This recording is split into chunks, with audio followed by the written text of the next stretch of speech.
माझं यावर माझं दरवेळी एकच उत्तर आहे, कोणीही स्टेटमेंट जरी केलं, पवार साहेबांनी जरी केलं आणि कोणीही केलं तरी माझं एकच म्हणणं आहे, कायद्याच्याच चौकटी जे बसेल ते व्हावं आणि त्याप्रमाणे आरक्षणाचं म्हणजे काय म्हणतात विभागणी असेल. मराठी भाषेला मला खूप आनंद आहे, मनापासून आनंद आहे. मराठी भाषेविषयी माझ्या मनामध्ये अफाट प्रेम आहे.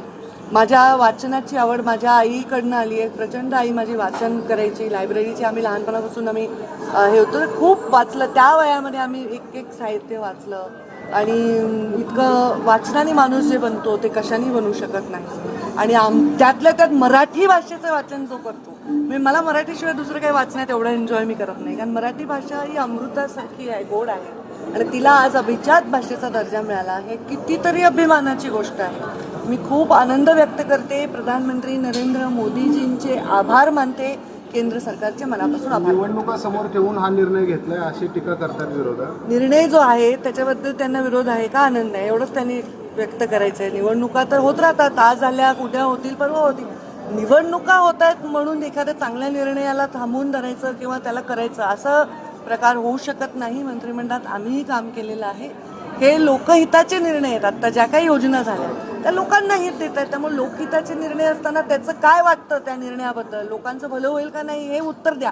निवडणुका समोर आहेत ते तर सगळ्यांना माहितीच आहे, पण तुम्ही पण अनेक निवडणुका लढल्या, तेव्हा तुम्ही निवडणुका समोर ठेवून का जनहिताचे निर्णय नाही घेतले असा साधा प्रश्न आहे माझा. हर्षवर्धन पाटील आज वेगळा निर्णय घेत आहेत, राष्ट्रवादीमध्ये प्रवेश करतायत. तो त्यांचा वैयक्तिक निर्णय आहे. भारतीय जनता पार्टीमध्ये त्यांनी प्रवेश केला, भारतीय जनता पार्टीमध्ये त्यांनी राहायला हवं होतं असं मला वाटतं. आमचे वैयक्तिक संबंध देखील आहे, पण आता तो त्यांनी निर्णय घेतलेला आहे. त्याला हातात आहेत प्रदेशाध्यक्ष आणि त्या विषयाला आणि त्यांच्याशी चर्चा ते करत होते, त्यामुळे मी काही त्याच्यावर टिप्पणी करू शकतो. पुण्यामध्ये काल एका अल्पवयीन मुलीवर लैंगिक अत्याचार झाला. निर्घृण आणि घाण आणि प्रवृत्ती अशी आहे, अशा लोकांना शिक्षा झाली पाहिजे. काल रात्री देखील पुण्यातील बोगदेव घाटामध्ये एका महिलेवर सामूहिक बलात्कार करण्यात आलाय. पुण्यात ह्या घटना वारंवार घडतायत. कुठेतरी कायद्याचं वचक आहे की नाही गुन्हेगारांवर असे परिस्थिती. समाजामध्ये विकृती वाढत चाललेली आहे. कायदा नक्कीच आहे, कायद्याचा वचकही असला पाहिजे, पण विकृती जी आहे त्या विकृतीला आपण कायद्याने घाबरवू शकत नाही. त्याला आपण